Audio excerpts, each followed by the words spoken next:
Air ambulance আসতে বিলম্বের কারণে BNP chairperson Begum Khaleda জিয়ার লন্ডন যাওয়ার প্রক্রিয়া কিছুটা পিছিয়ে যাচ্ছে।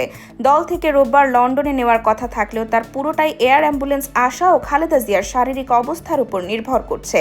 সূত্র জানায়, কাতার আমিরের দেওয়া এয়ার অ্যাম্বুলেন্স ঢাকায় আসতে 2-1 দিন বিলম্ব হতে পারে। সেক্ষেত্রে সেই সময় তার শারীরিক অবস্থা সহ চিকিৎসকদের অনুমতির বিষয়টি রয়েছে। যদিও দলটির মহাসচিব মির্জা ফখরুল ইসলাম বলেছেন, শনিবার এয়ার অ্যাম্বুলেন্স ঢাকায় পৌঁছাবে। রোববার খালেদা জিয়াকে লন্ডনে নেওয়া হবে। এদিকে 80 বছর বয়সী সাবেক এই প্রধানমন্ত্রীর শারীরিক অবস্থা অপরিবর্তিত রয়েছে।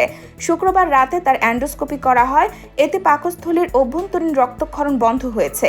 এদিন সকালে লন্ডন থেকে দেশে ফিরে বিমানবন্দর থেকে সরাসরি শাশুড়িকে দেখতে এভার কেয়ার হাসপাতালে ছুটে যান পুত্রবধূ ডাক্তার জোবাইদা রহমান। সেখানে তিনি খালেদা জিয়ার স্বাস্থ্যের সার্বিক খোঁজ খবর নেন।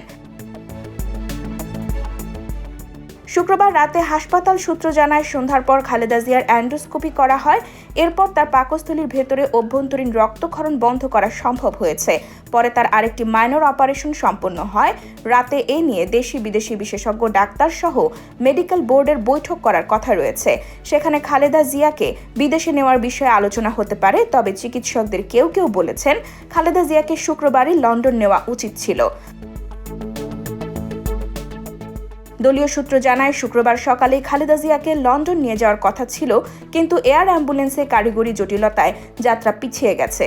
এখন জার্মানি থেকে একটি এয়ার অ্যাম্বুলেন্স ভাড়া করে ঢাকায় পাঠানোর বন্দোবস্ত করেছে কাতার সরকার। শনিবার এয়ার অ্যাম্বুলেন্স ঢাকায় পৌঁছানোর কথা থাকলেও সেটি নিশ্চিত নয়। সেক্ষেত্রে আগামী মঙ্গলবারও অ্যাম্বুলেন্সটি ঢাকায় আসতে পারে। পরবর্তী সময়ে খালেদা জিয়ার শারীরিক অবস্থা বিবেচনা করে লন্ডন নেওয়া হবে। মেডিকেল বোর্ডের একজন চিকিৎসক শুক্রবার জানান, বৃহস্পতিবার রাতে খালেদা জিয়ার হঠাৎ শারীরিক অবস্থার অবনতি ঘটে। যাত্রা পিছিয়ে যাওয়ার এটিও একটি কারণ।